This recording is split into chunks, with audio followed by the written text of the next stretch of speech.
조갑제 TV 시청자 여러분 안녕하십니까? 한국 경제를 발목 잡고 있는 가장 큰 요인 하나를 꼽으라면 강성노조, 귀족노조라고 불리는 이 세력입니다.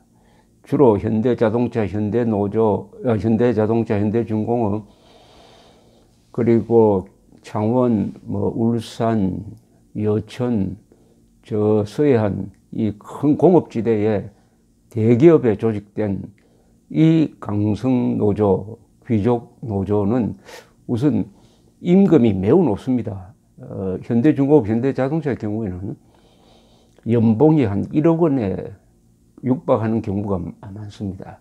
그런데 이런 분들이 아주 전투적 노조 활동을 하는데, 심지어 자신들의 자녀에게는 취업 때 특혜를 달라는 일종의 세습을 요구하기도 합니다.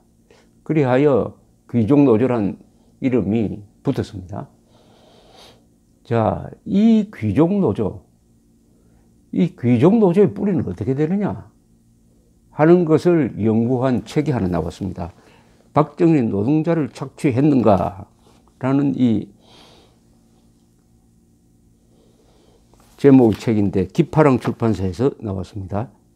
선분이 류석춘 교수입니다. 유명한 연세대학교 사회학과 교수이고 자유진영의 이론가이기도 하시죠.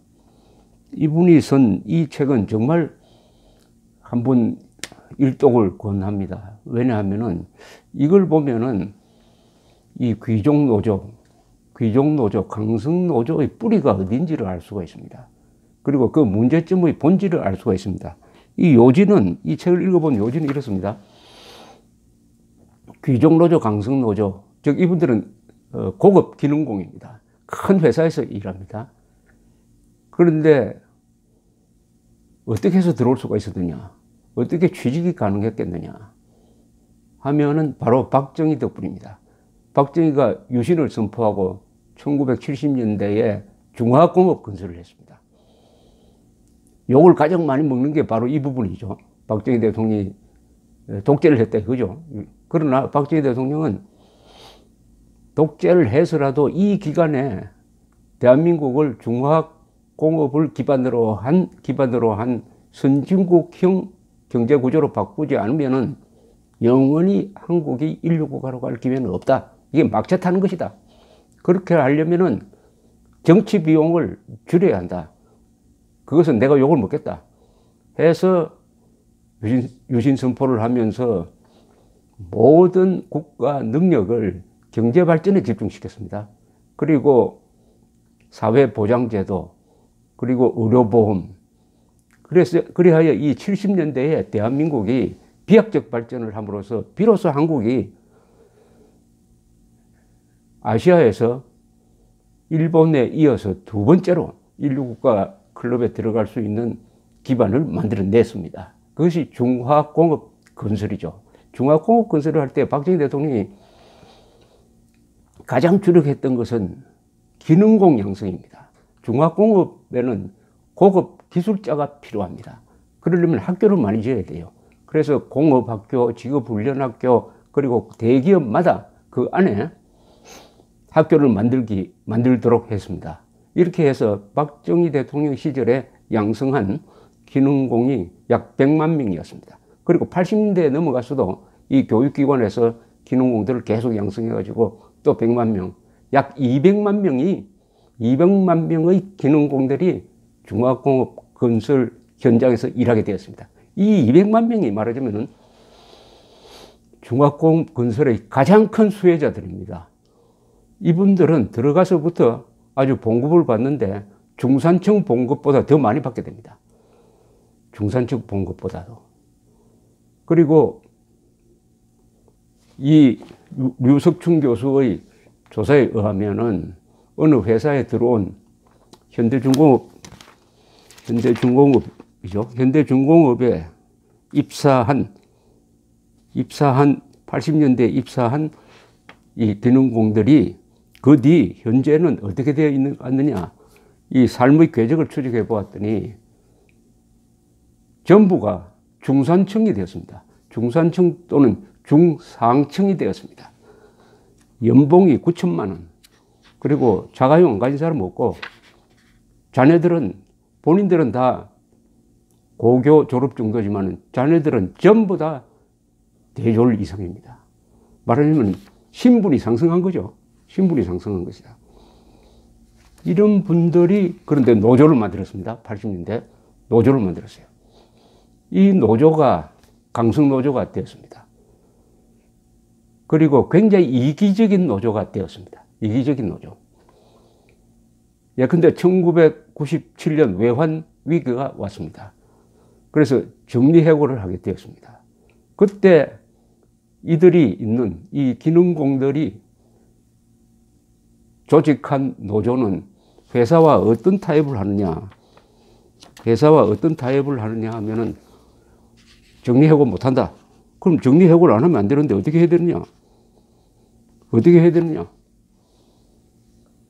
비정규직을 내보낸다. 비정규직을 내보내고 노조원인 정규직이죠. 노조원이 비정규직 일자리로 간다. 이런 식으로 해결했다는 것입니다. 그 대목이 이렇게 나옵니다.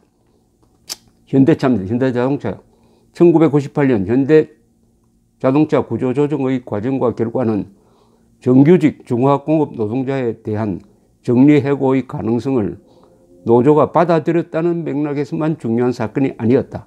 이른바 1998년의 36일 파업을 거치면서 현대차 노조는 정규직인 조합원을 보호하기 위해 조합원이 아닌 비정규직 노동자, 특히 사내 하청 노동자들을 제물로 삼는 회사의 정책을 묵인하였기 때문이다. 실제로 회사는 정규직 노동자의 인원 조정 이전에 1722명의 사내 하청 인원을 내보내고 그 자리를 정규직으로 대체하였다.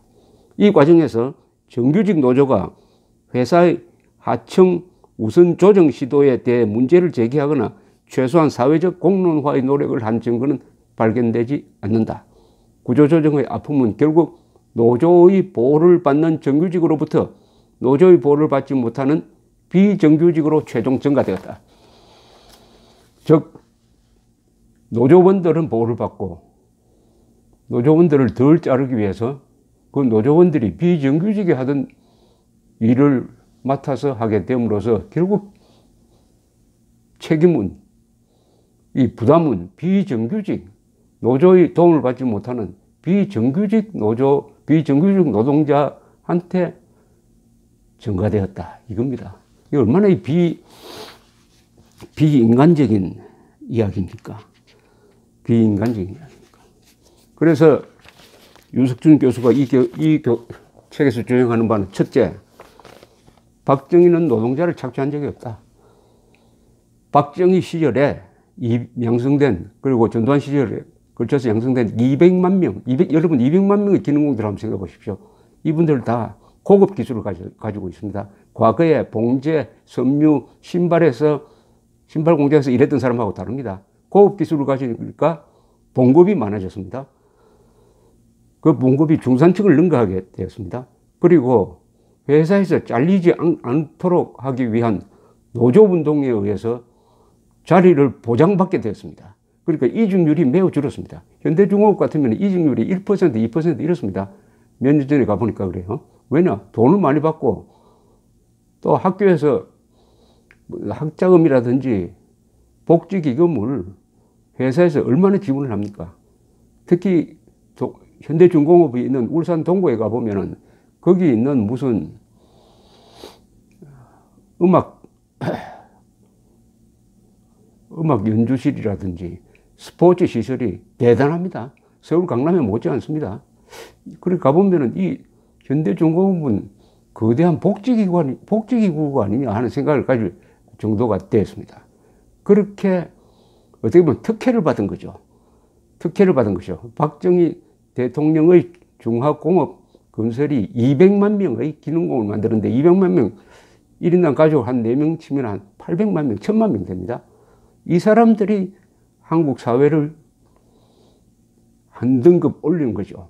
소득이 형성되고 또 이 사람들이 마이카, 그리고 아파트, 이렇게 함으로써 한국이 전체가 중산화되는 그 흐름 속에서 큰 혜택을 받았으니까 착취라는 것은 말도 안 된다.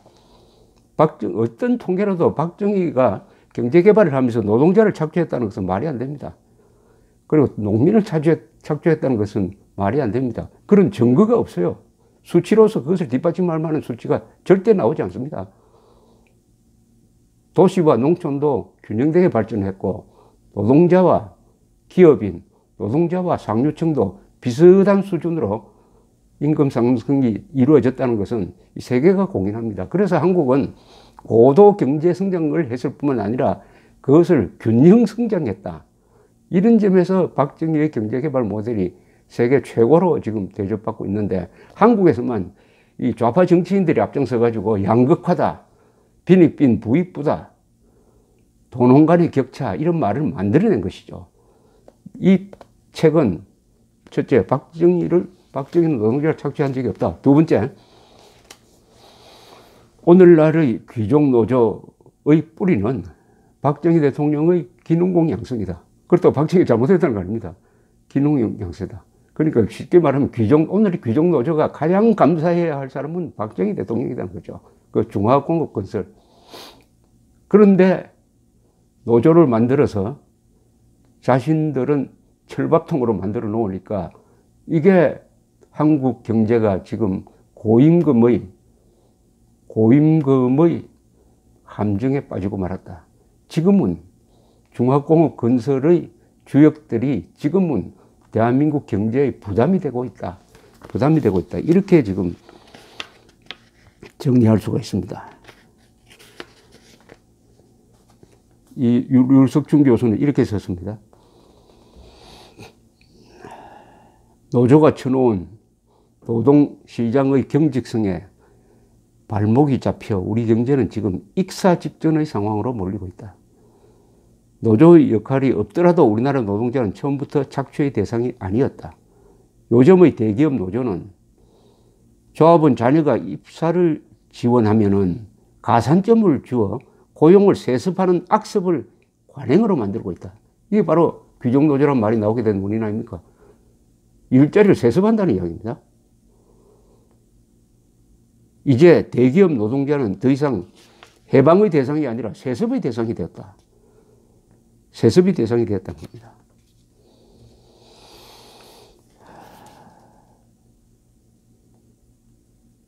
이들의 후예가 오늘날 고용을 세습하는 귀족노조를 만들고 막무가내의 강성노동운동을 주도하고 있다.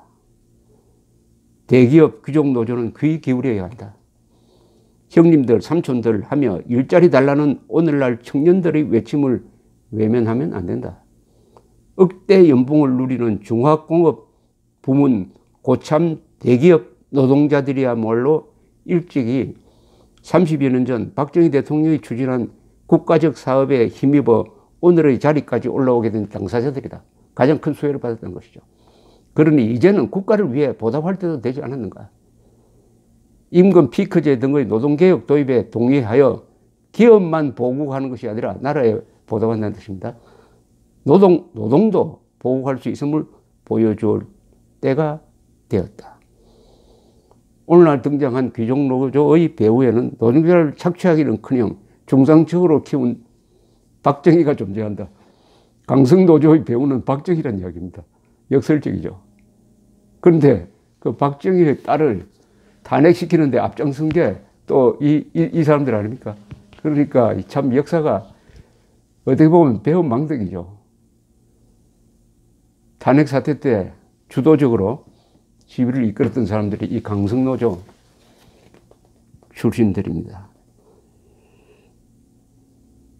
박정희는 노동자를 결코 착취하지 않았다. 박정희는 이들을 마이홈, 마이카, 그리고 휴가철에 해외여행을 누리는 중산층으로 끌어올리는 데 결정적 역할을 했다. 공산주의 북한은 꿈도 꾸지 못할 일이다. 박정희 100년이 공산주의 100년을 압도하는 대목의 비밀이 바로 여기에 있다. 문제는 이렇게 박정희의 수혜자, 박정희의 말하자면 후예들이죠. 박정희 정책의 그 욕은 또 박정희 대통령이 다 먹었습니다. 수혜는 혜택은 이 강성노조원들이 다 가져갔어요. 그런데 작년에 걸쳐서 박정희 대통령의 딸을 탄핵시키는데 이 사람들이 앞장섰습니다. 여기서 그치지 않습니다. 오늘날 한국의 좌경화의 뒤에는 이 사람들이 있습니다. 이 노조가 있어요.